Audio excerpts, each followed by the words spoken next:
Leeds United 2, Sunderland 2, and Leeds could not develop a photograph, let alone a consistent performance over 90 minutes because skidmark defending has royally returned for Leeds United. We're literally in the last kick of the game and we throw it away. We squander it away with some of the most abhorrent goalkeeping I've ever seen in my life. If you gave that script of what was going to happen in the last 5 minutes of that game to William Shakespeare, he would have spat in your face, kicked you in the mouth, and told you were batshit crazy. That is how unpredictable that last 5 minutes of the game was. We had it wrapped up in our fingertips. We had so many opportunities to kill the game off, to steal the 3 points, and I'm sat there, I'm literally chilling.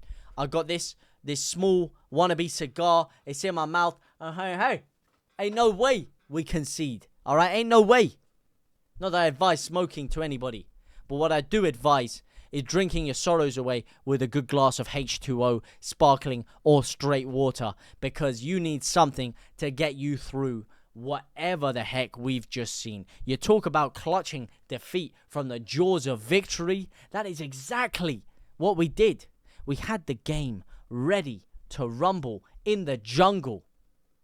And what do? We throw the points away.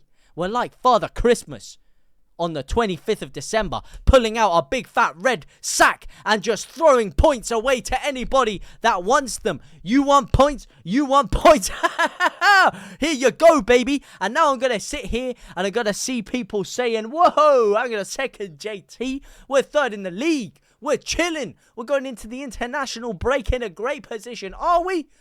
Are we damn going into the international break in a great position? You know how many games in hand we have behind us? Oh my days. An octopus with 8 arms would not be able to hold the amount of games in hand that people have behind us. We are done for when these sides actually play their games. We are not going to be top 3. That's for damn sure.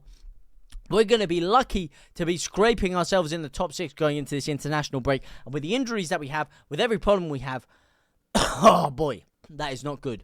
What I will say, good performance from Leeds. It was a good performance in a lot of portions of the first half. I thought it was one of our most improved performances this season. I thought we played very, very well in portions of the game. We actually looked like when we did counter-attack that we had some sort of guile and ability to break Sunderland down. We weren't taking so long. We weren't hesitating so much. And we were actually picking the passes together well. We had quite a few big chances in the first half, which again, typical Leeds, don't take them, but it didn't cost us too much because defensively, when Sunderland did come at us, we defended very well. We defended in units, we defended with intensity, we defended in numbers, and everything seemed to be actually working a little bit. And it seemed like, okay, Leeds have got a little bit of flow going here, a little bit of feng shui. All right, I'm liking this. It's looking more comfortable. We could have picked them apart a couple more times. And once we did get that second goal early into the second half, you saw Sunderland started to panic. They started to realise, ooh, hang on a second here. We're going to have to play them at their game. We're going to have to try and come at them, try and break them down, try and open up the gaps from them. And that is when you saw Leeds picking them apart on the counter-attack and Leeds actually managing to manufacture and manoeuvre some attacks of our own. And that is when you saw Leeds really come into our own in that game. And ironically, we scored the second goal. In the 5 minutes before we scored the second goal, we had 35% of possession of the ball. Sunderland were dominating possession. And this is what I'm saying. Whenever sides actually do come at us and try and play at us, we end up finding the gaps in behind that. But after that point, for the last 20 minutes of the game, it was set. It was shut up shop tactics. It was fark the bus tactics. We sat back and waited for Sunderland to try and break us down. And to our credit, they were not able to do so. They were creating half chances. They were squandering their chances. They were panicking. They were panicking Skywalker. There was no way they were ever going to carve us open today. Defensively, we were too strong. Attacking-wise, they didn't have it in them to break us down. We had it cooked. We had them cooked. We were big chilling. We were on there. We were on our way to Dream Street, baby. And what do? We give the game away. We somehow managed to manufacture a defeat when there is no defeat in sight. We get our binoculars out and we find it. We somehow managed to find a defeat from the jaws of victory once again. And it just goes to show you Leeds United are one of those cursed kind of clubs, aren't they? We are a kind of club that just cannot seem to get ourselves over the line. No way, no how. And listen, I don't want to dump on the boys too much. I don't want to say that the performance was horrible, because it wasn't.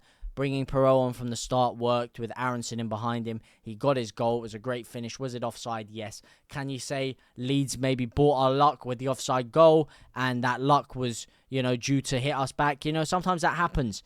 Karma is a real thing. Not that we did anything purposefully bad, but sometimes your luck, as they say, evens itself out. And we had our luck with the offside goal, and then the luck came back to bite us in the arse with that mistake right at the end there. But I just don't know what the hell happened. I don't know where Messlier was. I think his head was in Mykonos or something. He looked like he was strolling over to the stands. Maybe he liked the cologne of one of the stewards over there. His head was not in the game, that's for sure.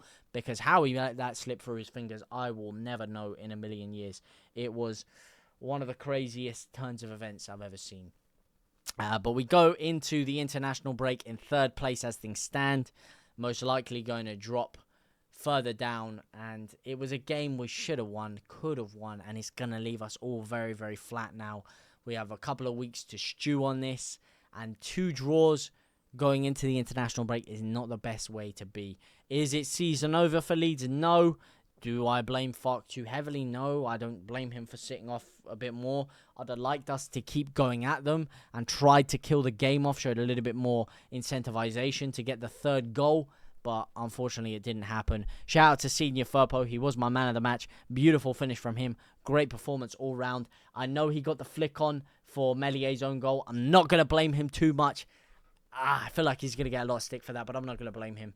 It was something that he couldn't have really helped. It just kind of guided off him. And Meslier should have saved that, really. Should have saved that. Very, very poor end to the game, but it was a good performance all around upon reflection of the actual game. But it's just typical Leeds that we would throw that game away when we had it in the palm of our hands. But as always, guys, let me know what you guys thought about the performance down in the comment section down below. Do you think Leeds could have done more to kill the game off? Did you rate Leeds improving the performance? How do you think we fared against what was an informed Sunderland side? Please let me know all of this down in the comment section down below. For now, guys, though, I will see you very, very soon. Au revoir, my brothers and my sisters.